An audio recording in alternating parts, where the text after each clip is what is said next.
Halo, jumpa lagi di channel Ferry Ihsan. Di channel Ferry Ihsan bukan hanya membahas mengenai seputar IT, nanti kita juga akan membahas mengenai matematika juga, matematika dasar dan matematika yang bisa jadi berhubungan dengan teknik informatika dan matematika umum yang nanti kita belajar bersama. Apa yang kita bisa belajar akan kita share dan akan kita bagi di video-video di channel Ferry Ihsan ini. Pertama-tama kita akan mempelajari cabang dari matematika adalah logika matematika. Logika matematika ini sebetulnya sangat erat dengan teknik informatika, tapi kita bisa belajar secara umum dari uh, logika matematika ini untuk menambah wawasan kita. Di video kali ini kita akan di part 1 ini kita akan belajar uh, logika informatikanya, yaitu adalah pertama-tama adalah negasi, konjungsi, disjungsi, implikasi, dan biimplikasi. Nanti di part kedua selanjutnya kita akan belajar mengenai logika informatika yang lainnya. Cuman untuk dasarnya kita akan belajar di part 1 ini. Pertama-tama adalah negasi ingkaran. Adalah lawan dari kebenaran sebuah kalimat pernyataan yang bernilai benar. Jadi negasi ini adalah lawan dari sebuah kalimat pernyataan yang bernilai benar. Jadi di logika informatika ini kita belajar mengenai sebuah pernyataan kalimat, di mana pernyataan kalimat itu bisa jadi benar, semuanya benar, semuanya salah, bisa jadi benar salah, atau salah benar, atau bisa benar salah. Nah, nanti kita akan belajar pelan-pelan, tapi yang pertama-tama kita akan belajar mengenai ingkaran atau negasi, di mana yang tadi adalah lawan dari sebuah kebenaran. Nah, di sini ada kalimat pernyataan bahwa ibu kota Jawa Barat adalah Bandung. Jadi ini adalah sebuah kalimat pernyataan. Maka untuk negasinya adalah lawan dari kalimat pernyataan ini, yaitu tidak benar bahwa ibu kota Jawa Barat adalah Bandung. Nah, itu adalah negasinya. Oke, kemudian kita akan coba yang lain sebentar.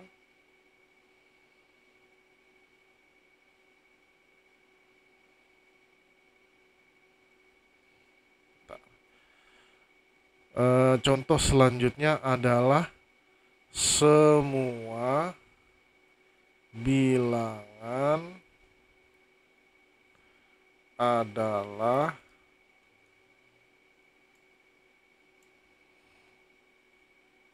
prima. Ini adalah sebuah kalimat pernyataan senormal pada umumnya. Sedangkan negasi adalah lawan dari kalimat ini, yaitu adalah tidak benar semua bilangan adalah prima. Oke, jadi ini kalimat awalnya dan ini negasi atau ingkarannya. Atau bisa juga dibalik, kalau ini adalah kalimat pertamanya, tidak benar adalah semua bilangan prima, kemudian negasinya, misalnya di sini adalah kalimat awalnya, di sini negasinya. Jadi semua bilangan adalah prima. Jadi ingkaran atau negasi ini adalah lawan dari kalimat ini. Kalimat awal maksudnya. Dan biasanya suatu pernyataan ini dilambangkan kalimatnya dengan P, kemudian ingkarannya adalah ingkaran P atau tidak P, maka kalimat awalnya adalah P, sehingga ketika dinegasi adalah tidak P. Maksudnya pernyataannya tidak P. Jika kalimatnya P, maka ingkaran negasinya adalah tidak P. Dibaca tidak P. Oke, ini adalah contoh keduanya, di mana di atas ini P adalah kalimat, sebentar, kita hapus dulu. Kita contoh di atas ini, P ini adalah kalimat awal.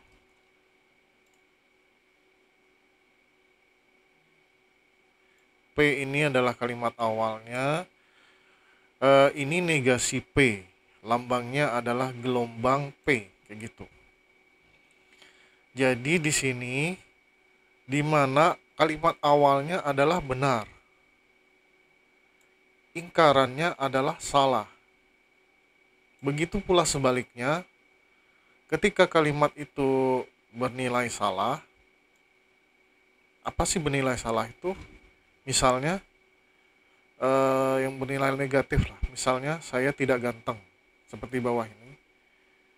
Maka ingkarannya adalah saya ganteng. Begitu pula ini, ketika statement itu bernilai benar, misalnya saya ganteng, maka ingkarannya adalah saya tidak ganteng. Inilah contohnya. Jadi di mana ketika awal kalimatnya adalah bernilai benar atau salah, negasinya adalah merupakan kebalikannya. Oke, bisa dipahami? Sebetulnya negasi ini sangat mudah, masih belum tahap yang susah untuk di logika matematika. Kemudian selanjutnya adalah konjungsi. Konjungsi adalah kalimat majemuk yang terbentuk menggabungkan dua kalimat pernyataan disertai penggunaan kata dan.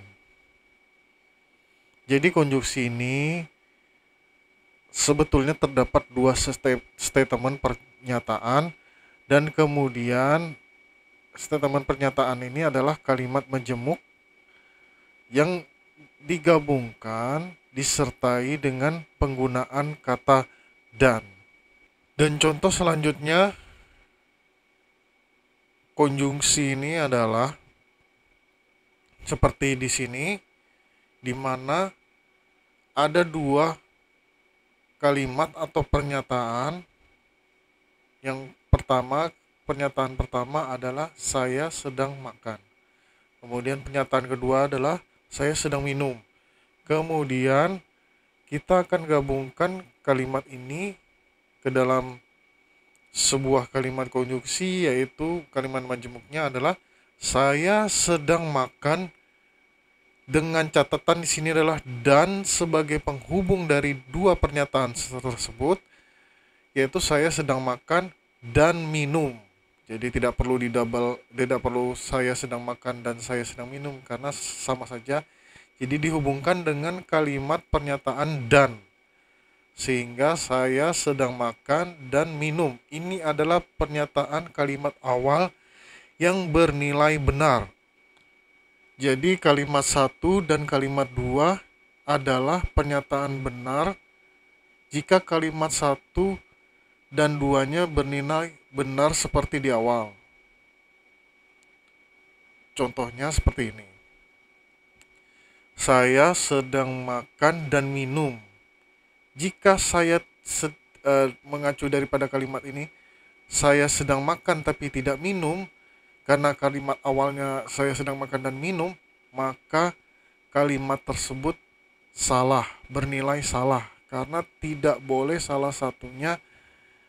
Kalau di konjungsi ini salah, jadi salah satunya harus benar. Salah satunya bernilai benar, atau kalau salah, salah semua. Misalnya, saya tidak sedang makan dan minum. Itu bernilai negatif atau salahnya. Kalau bernilai benarnya saya sedang makan dan minum. Dan biasanya pernyataan kalimat 1 dan 2 dilambangkan dengan P dan Q. Dan di sini di dalam logika matematikanya adalah segitiga ke atas. Bukan berarti segitiganya paling atas ini, tidak. Tapi kalau di sini ada lambang segitiga, sama saja dibacanya P dan Q. Nah, seperti tabel ini adalah tabel P, ini adalah tabel Q, di mana di sini tabel P berisi kalimat pernyataan pertama, ini pernyataan kedua. Kenapa dibedakan tidak P dan P saja? Karena dibedakan P dan Q karena kalimat pertama tidak sama dengan kalimat kedua, tapi ketika digabung P dan Q-nya, kalimat pertama dan kalimat kedua dihubungkan dengan kalimat dan ini, maka dua-duanya bernilai benar. Jadi sebagai contohnya seperti ini. Di sini kalimat pernyataannya benar, benar. Maka hasilnya P dan Q-nya bernilai benar. Contohnya dalam kalimat saya sedang makan, ini adalah pernyataan yang benar. Saya sedang minum, ini adalah pernyataan yang benar. Jadi karena ini benar dan ini benar, maka ketika digabungkan harus sama dengan kalimat majemuknya, yaitu benar juga. Jadi saya sedang makan dan minum. Jadi kalimatnya bernilai benar dan benar, sehingga konjuksinya adalah benar. Bagaimana selanjutnya, yaitu kalimat yang keduanya adalah saya sedang makan.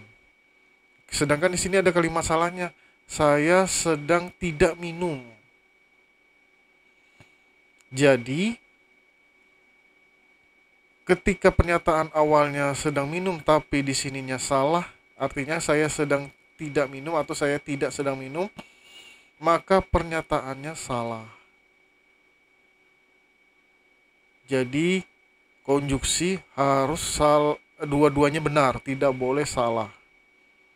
Dan ini nanti berfungsinya ketika kita membuat codingan di dalam program, dimana ketika kita menggunakan codingan tersebut, dimana dua-duanya persyaratannya harus benar, maka kita akan pakai prinsip logika matematika di konjuksi ini. Biasanya ketika kita memilih if sebuah pernyataan, maka menggunakan konjuksi seperti ini, di mana salah satunya tidak boleh salah, harus benar. Maka ketika dua-duanya benar, maka program tersebut bisa berjalan. Kemudian di sini ada juga salah dan benar. Salah dan benar, yang mana kalimat pertamanya salah. Saya tidak sedang makan. Nah, karena di sini kalimat awalnya saya sedang makan, artinya ini kontradiksinya salah. Ketika ini salah, bernilai salah, yang keduanya bernilai benar, maka ciri-ciri adalah konjuksi ini adalah tidak boleh salah satunya salah, harus benar. Sehingga maka pernyataan P dan Q-nya atau P dan Q-nya ini adalah salah, bernilai salah. Kemudian yang terakhir, di sini salah. Artinya dua-duanya salah. Saya tidak sedang makan, saya tidak sedang minum. Maka ketika dua-duanya sama, tidak saling kontradiksi di kalimat pertama dan kalimat keduanya, maka pernyataan tersebut bernilai benar. Oke, cukup untuk konjuksi ini. Kita akan lanjutkan yang logika yang lainnya. Kemudian selanjutnya adalah disjungsi. Disjungsi adalah pernyataan kalimat majemuk yang menggunakan kata atau. Atau bisa jadi ada dua kalimat pernyataan yang digabung menjadi kalimat majemuk tapi menggunakan kata atau. Kalau yang konjuksi tadi menggunakan kata dan, kalau disjungsi menggunakan kata atau. Kalau di konjuksi tidak boleh salah satunya bernilai salah. Kalau di disjungsi salah satunya boleh bernilai salah atau boleh bernilai benar. Jadi pernyataannya eh, bisa dua-duanya. Itulah perbedaan disjungsi dan konjuksi.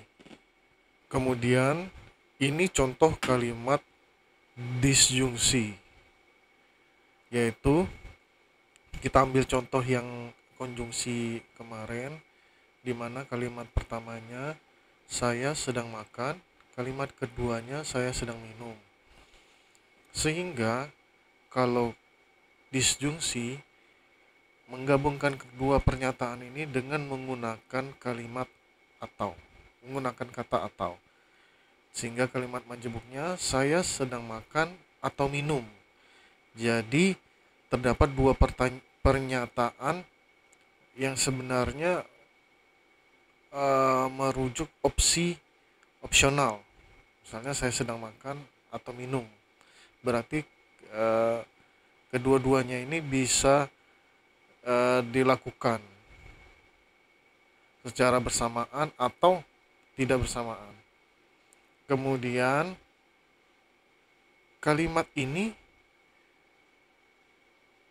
bisa jadi benar dengan salah satunya bernilai tidak benar. Seperti kalimat pertama ini bernilai benar, kalimat kedua ini tidak bernilai benar. Misalnya kalimat awalnya saya sedang makan dan saya sedang minum, tetapi salah satunya saya sedang makan tapi tidak minum. Kalimat pertamanya benar, tidak minumnya, sedangkan kalimat keduanya sedang minum, maka salah. Sehingga walaupun ini salah satunya dianggap salah, namun pernyataan kalimat majemuknya ini benar. Bisa jadi kebalikannya juga. Misalnya saya sedang tidak makan tapi minum, maka di sini kalimatnya bernilai benar juga walaupun di awalnya salah. Tapi disjungsi ini mempunyai kelemahan di mana ketika kalimat dua-duanya salah, maka bernilai salah juga. Seperti contohnya yang di sini kalimat pertamanya saya sedang makan, tapi kalimat majemuknya saya sedang tidak makan. Kalimat keduanya saya sedang minum, saya sedang tidak atau tidak minum. Jadi dua-duanya sama, tidak makan dan tidak minum. Jadi di sini pernyataannya yang bernilai salah. Dan catatannya hanya bernilai benar jika salah satu kalimatnya benar. Jadi tidak masalah salah satunya salah, tapi yang penting salah satu kalimatnya harus benar. Dan dua-duanya tidak salah atau bernilai salah. Sehingga jika salah satunya benar, satu kalimatnya salah, maka itu bisa dianggap benar di disjungsi. Tapi kalau dua-duanya sudah salah, pernyataannya tidak sama dengan pernyataan awal atau bertolak belakang, maka bernilai salah.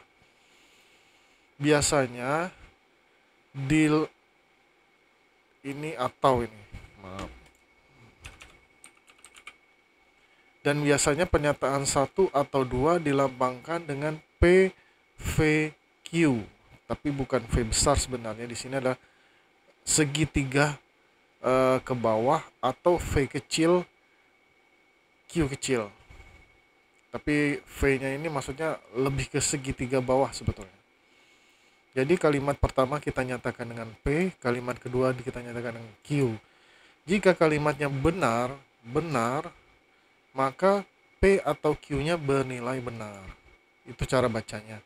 Ketika P-nya bernilai benar, Q-nya salah, maka P atau Q-nya bernilai benar.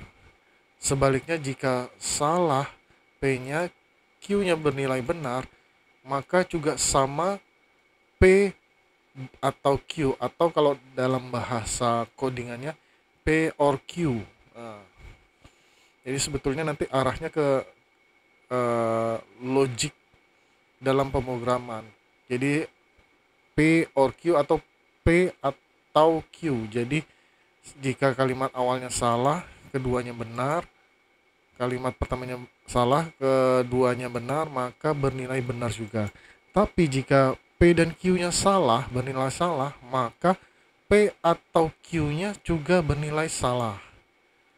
Jadi itulah contoh dari disjungsi. Kemudian eh, selanjutnya adalah kita akan membahas implikasi.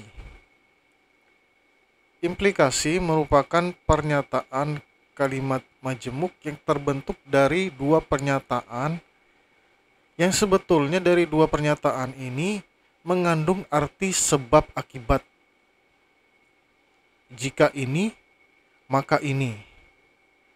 Jadi implikasi ini lebih menjelaskan dua kalimat ini saling berhubungan, uh, nanti akan mengandung arti sebab dan akibatnya. Dan ini contoh dari uh, implikasi. Ini ada dua kalimat yang sudah kita hubungkan. Ini kalimat awalnya. Yang pertama adalah jika hari ini hujan. Dan kalimat keduanya maka Meme pulang. Dan ini adalah kalimat awal. Dengan menggunakan implikasi, maka akan ada beberapa statement seperti ini. Yang pertama, jika hari ini hujan dan Meme pulang. Dan yang kedua, jika hari ini hujan tapi Meme tidak pulang. Itu kalimat yang kedua statementnya. Yang ketiga, hari ini tidak hujan tapi Meme pulang. Yang keempatnya, hari ini tidak hujan tetapi Meme tidak pulang. Nanti kita akan bahas dengan tabel ini, kalimat ini, mana yang benar, mana yang salahnya. Kemudian catatannya, hanya bernilai salah jika kalimat awal satunya itu bernilai benar, tapi kalimat keduanya bernilai salah. Selain itu, pernyataannya semuanya benar. Dan biasanya pernyataan 1 maka 2 dilambangkan dengan P tanda panah Q. Tanda panah Q ini sebenarnya bisa diartikan maka atau jika, karena logik dari implikasinya ini sebenarnya adalah sebab dan akibat. Oke, kita kembali ke tabel ini. Kita akan jelaskan apa sih dari penjabaran 4 kalimat ini. Yang pertama, P bernilai benar, Q bernilai benar.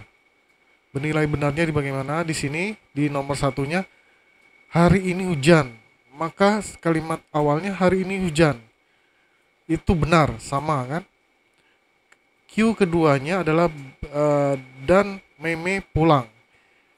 Syaratnya adalah di sini kalau jika hari hujan Meme pulang, maka Q-nya bernilai benar karena sama dengan statement awalnya. Maka P jika Q-nya bernilai benar, karena benar maka benar. Ingat, di implikasi hanya satu yang bernilai salah, yaitu jika awalnya benar, kalimat keduanya salah. Seperti contoh yang kedua ini, pernyataan statementnya, yaitu hari ini hujan, tapi Meme tidak pulang. Nah, di kalimat awalnya, jika hari ini hujan, Meme pulang. Hari ini hujan, tapi Meme tidak pulang. Maka kalimat hari ini hujan itu di kalimat statement awalnya itu bernilai benar karena sama. Tapi di keduanya Q-nya ini statementnya di sini Meme tidak pulang, sedangkan persyaratannya maka Meme harus pulang. Maka Q-nya bernilai salah. Bagaimanakah jika benar dan salah? Sesuai dengan catatan di sini, hanya bernilai salah di implikasi ini jika P jika Q-nya adalah benar dan salah, maka hasilnya adalah salah. Jadi kalimat nomor 2 ini adalah cuma satu ini yang bernilai salah. Kemudian pernyataan ketiga, hari ini tidak hujan, tapi Meme pulang. Nah, hari ini tidak hujan itu berarti bernilai salah, karena pernyataan awalnya hari ini hujan, maka bernilai salah. Tapi Meme pulang. Meme pulang artinya bernilai benar, maka P jika Q-nya bernilai benar. Karena ingat, cuman satu saja kalau di implikasi yang salah, yaitu statement nomor 2 ini, atau nomor satunya benar, nomor 2-nya salah. Dan yang terakhir, hari ini tidak hujan, maka statementnya salah. Tetapi Meme tidak pulang, maka juga salah. Jadi dua-duanya salah, tetapi dalam logik P jika Q-nya di dalam implikasi ini bernilai benar. Oke, itulah penjelasan panjang lebar mengenai implikasi. Memang agak ribet di implikasinya, apalagi nanti di implikasinya. Apalagi nanti kita mencari nilai negasi dari kelimanya. Cuman dalam bab ini kita akan belajar dulu mengenai teori kelima ini dulu. Nanti di part selanjutnya kita akan membahasnya lebih detail untuk contoh-contohnya, contoh-contoh soalnya. Oke, berikutnya nanti kita akan membahas biimplikasi, dan yang terakhir akan kita bahas yaitu biimplikasi. Biimplikasi merupakan pernyataan kalimat majemuk yang terbentuk dari dua pernyataan yang menggunakan atau sebetulnya lebih mengartikan jika dan hanya jika. Jadi dua syarat sebetulnya. Sama seperti implikasi, dan ini agak lebih sedikit kompleks dari implikasi tadi.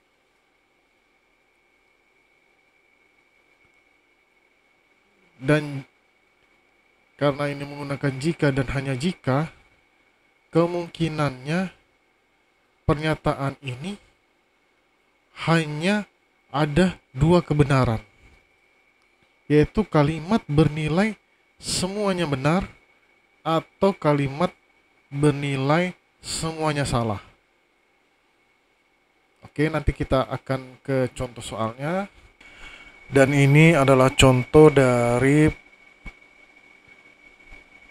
biimplikasi, di mana biimplikasi ini yang perlu kita tahu adalah jika kalimat awal dan akhir konsisten keduanya benar atau dan keduanya salah. Sebagai contoh, yang pertama adalah kalimat benar, benar, benar, di mana P dan Q-nya benar, maka jika dan hanya jika P dan Q-nya benar. Contoh ada pada pernyataan nomor 2, di mana di sini angka adalah bilangan genap jika dan hanya jika 3 bilangan ganjil. Seperti kita ketahui, angka 8 merupakan bilangan genap dan angka 3 merupakan ganjil. Jadi bernilai benar karena kedua statementnya ini, statement 1 yang dilambangkan dengan P dan statement 2 dilambangkan dengan Q, keduanya bernilai benar. Kemudian yang paling kita cari lagi adalah ketika keduanya konsisten salah. Ini ada pada contoh nomor 1. Jika angka 1 adalah bilangan prima, jika dan hanya jika 7 bukan prima. Jadi seperti kita ketahui, angka 1 bukan bilangan prima. sedangkan angka 7 adalah bilangan primanya. Jadi ini pernyataannya salah karena terbalik dari pernyataan satunya salah dan pernyataan duanya juga salah. Jadi keduanya benar karena keduanya bernilai salah atau konsisten dari awal dan akhirnya salah. Jadi ketika statementnya bernilai salah dan salah, maka keduanya bernilai benar. Dan yang selanjutnya adalah ketika statement itu bernilai benar, P-nya bernilai benar, kemudian Q-nya bernilai salah. Artinya salah satunya bernilai salah, tapi di awalnya yang salah. Yang terakhirnya yang salah. Ini ada pada soal nomor 3, di mana angka 6 habis dibagi 3 jika dan hanya jika 4 bilangan ganjil. Seperti kita ketahui bahwa pernyataan P-nya sudah benar, angka 6 habis dibagi 3, tapi 4 bukan merupakan bilangan ganjil, melainkan genap. Jadi Q-nya salah. Jadi salah satunya bernilai salah, yaitu yang di statement keduanya, maka P dan hanya jika Q-nya bernilai salah. Kemudian kita kembalikan contoh lagi di mana statement P bernilai salah dan Q bernilai benar, atau salah satunya bernilai salah dan salah satunya bernilai benar, adalah contoh soal nomor 4, di mana di sini ibu kota Medan adalah Bandung merupakan statement di awal yang salah dan hanya jika terletak di Indonesia bernilai benar karena memang kota ini terletak di Indonesia. Oke, jadi sampai di sini mengenai pembelajaran logika matematika. Nanti ada sambungan part selanjutnya di mana kita akan membahas mengenai contoh-contoh soalnya, jika bagaimana negasi dari semua logika ini dan kita gabung, maka akan menimbulkan kalimat majemuk yang ada yang bertolak belakang, ada yang bisa disambungkan, ada yang bisa diubah. Maka nanti akan berlanjut di part selanjutnya. Kurang lebihnya saya mohon maaf. Saya akhiri. Jika ada kesalahan, saya mohon maaf. Terima kasih sudah sampai di sini, sudah mengikuti channel kami.